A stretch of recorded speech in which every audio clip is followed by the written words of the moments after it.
to. When you're in a medical emergency, you call 911, right? The operator or whoever's on the line is going to say, do you know CPR? Okay? Because before the paramedics arrive, if you know CPR, they already want you to be administering CPR in that situation until the medical help that you need can get there.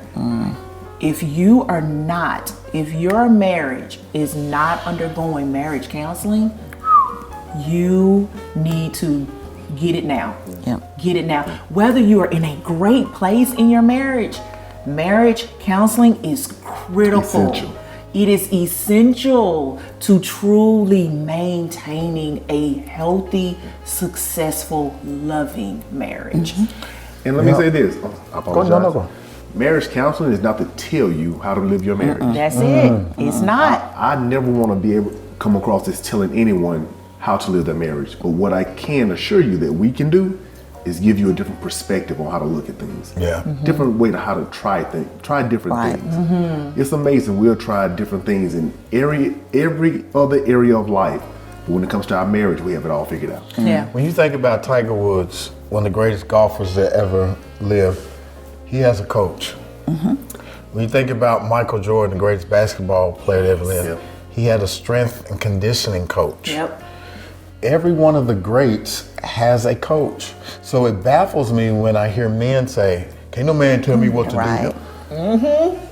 When you get to that place where nobody can tell you what to do, you're already dead. You know, we have to be able to receive tools to make our marriage better. And I think there's a lot of people out there who want to do better. Have y'all ran across any couples in your marriage that are existing in sexless marriages? So many. Oh my. Talk about that. It's actually sad. It really is, because this is the truth of the matter.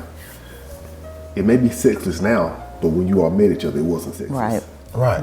So how is it that you pull me in with something and now you don't give it to me? Yes. Why are you holding me hostage to something that, truthfully, I deserve? Especially if I'm doing what I'm supposed to do. Can you imagine going to the nursery, the garden, and buying all of these plants, beautiful plants, bringing them home, putting them in the corner, but you never water them? They're gonna die. They're going to what? They're gonna die. They're gonna die. Same thing in a marriage.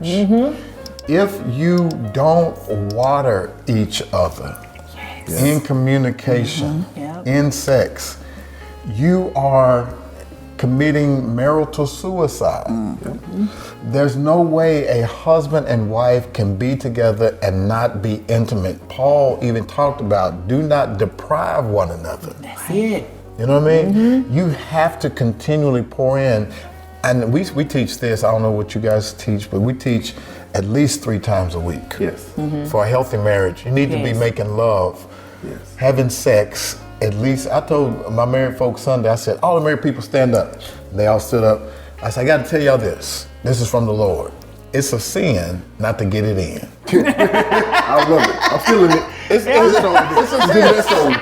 Paul says, do not deprive one another except by mutual consent. And even if you don't, if you want to be holy and say, I want to fast and pray, but he says, okay, do that, but do it for a little while. For a season. Because if not, the devil can come in. The devil can smell a sexless marriage. Amen to that. And I always tell people, when we talk to our married couples, I asked them one question. I said, hypothetically, if you all were to part right now and meet someone, hypothetically, 2 years from now, guess what you're going to do with that person? Have sex? So why we ain't doing it now? and for our marriage, we've had it set up for years now. 36 to 48 hours, tops. When my wife came and told me that, I said, I know Jesus told you that. Say that again. 36 to 48 hours. 36 to 48 hours.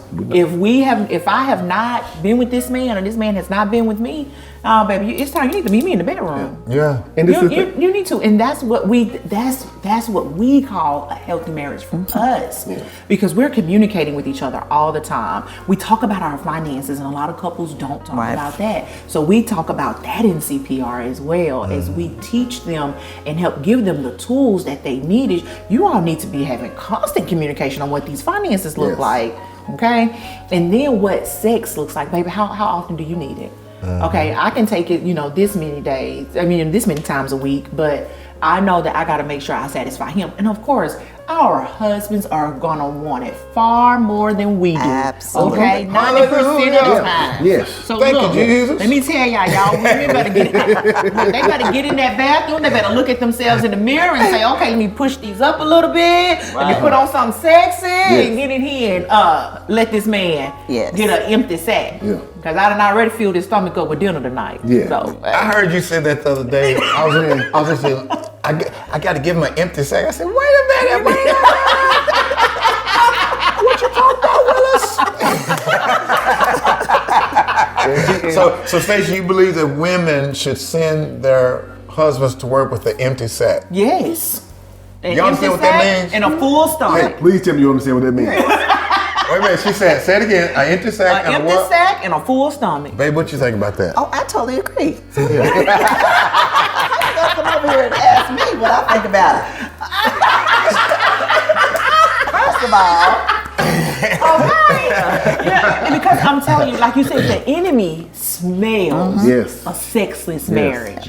So what he gonna do when you get into the office? right. What he gonna do You when you smell get good into the today. what he gonna do my when you get God. into the grocery store? Yes. And, You and know- and sex starts way before the bedroom. Oh, we know the absolutely. When I say Yes. CPR, my wife had to teach me this. Now, I'm going to be honest with y'all. I was green. If y'all know what that means, I was naive because I wasn't taught this. I didn't see it growing up. So I thought intimacy was sex.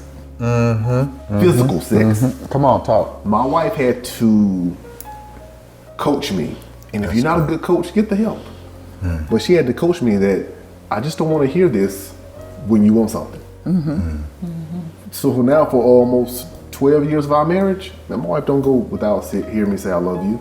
You look beautiful today. I don't care what you look like. You beautiful to me. Oh, baby, you smell so good. Ooh, And she really y'all. do. She smells like angel kisses. Yes, what's that black woman? He'll text me like, baby, I can still smell you. Yes. I was like, let me tell y'all better know how to hype your, you better hype your Hype your man. bestie up. Hype your bestie up. Yeah, you better know how to hype your bestie up. And I'm telling you, when my family tells me that, man, Stacy talks to you and makes you feel like King Kong, she's not lying. They are not lying when my wife makes me feel like I can conquer anything. And I know I can because I have her backing me. Yeah. So even if I think I'm a failure, no, you keep going. And that's what it's about, man. So that's why I can look at my wife and say, babe, I can see you're tired. I'm good tonight. Yeah. We wrote CPR for marriages because we don't want marriages to walk through what we walked through. We didn't want marriages to want to heal, but don't know how to heal and don't know how to get the help to heal. Yeah. I didn't see marriages growing up. And so I didn't know how to come into this thing being his wife. I didn't. So we needed our coaches, our counselors to help us, and they are still to this day, like he said, 13 years later, they're still our counselors. That's awesome. And when we talk about, CPR for marriages, we knew that our marriage at one point was on its deathbed. And if we did not do something about it, we had a choice to make in it. Our marriage was, I was 1 foot outside of divorce court. He was already up there with the judge. Yeah, I was already like, He was already up there with the judge, waiting for the judge to make a decision. I'm like, look, she He's did this like, what twice she before. at? So, Look, she only got 1 foot in, but Yeah. hey, and it was simply because I had some things that I needed to heal from, and I had to own it. But I also had to own my relationship with Christ too. That's good. So that Christ could help transform me from that what I was to what he was calling me to be. Yeah. We made it through the test. Strength and love having sex.